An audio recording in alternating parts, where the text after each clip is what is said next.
Hello and welcome. I want to take you through a little introduction of what you should pay attention to on 1.4 and some things to try, especially if you missed class. So here we go. Let's just review how variables work. They store information, okay? And usually we've been assigning information directly with just a value, but those values can be calculated as you see here. Okay, you can use a mathematical expression to calculate a particular value and then assign it. Remember, the flow goes like this, okay? So take a look at that. They're going to walk you through, for instance, how you can see it here, the value x is being assigned into y, so it's like a temporary storage. So after this point, the y value takes in the x value of 8, so the y value of 15 is gone, and then the x value gets set to 0. So take a look at that video. They call it a copy into another one. This is kind of a cool exercise that we did in class, and you should walk through it as well. Just pay attention to these arrows. It says the line that just executed is green, the line that's next to execute is red, and it will show you what it looks like as it goes through line by line, as the computer goes line by line. A helpful little exercise, especially when you are assigning variables like here, and then reassigning them to each other, and reassigning them here, and printing them out, and how that all works in the memory. So take a look at that. Of course, some multiple choice questions to do, some mix-up code questions to do. And then something that we will do a lot is the expression adding one to a variable, okay?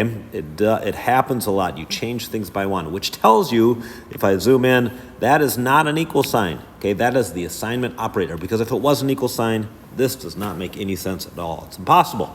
But you're taking the current value of score, okay? That's what this means. This is the current value of score, okay? And you are changing it by one and assigning it back into itself. Happens a lot. Pay attention to that. Also, you might want to just open this particular exercise in Replit now that you have an account. And just to see, we are going to use this and this and this, and what this does, and we will talk a lot about this, makes our programs a lot more interesting with keyboard input. So take a look at that. You could try running it in here, but it might be better just to open it in Replit, and then you can copy it into your environment, because we are going to do that a lot. Those of you involved in some mathematics, of course, you're not going to be too surprised about what's happening here, except here, okay? Integer division. We'll talk about that more next time. But when you divide two integers, it has to produce an integer. All integers in any operations need to produce a new integer. So you're talking about that equal sign as well. You can see that here. This is actually the equal sign. So this will print out the value false, because 2 does not equal 3.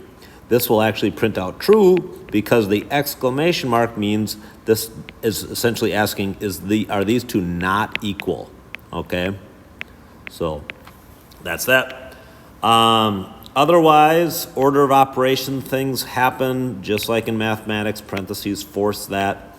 Something we'll talk a lot about, but at least read through it now. The remainder operator, they call this. It's called the modulo or modulus operation.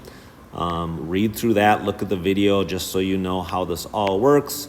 For instance, this value right here, that will print out what happens when you divide 11 by 10.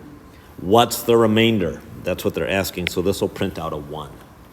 So take a look at that. Some multiple choice questions about there. And then you should do this programming challenge over the next couple of days to get that all done. So here's the summary. What we just went through, a couple of AP practice questions. You should be able to get all 13. Remember, that does include watching the videos.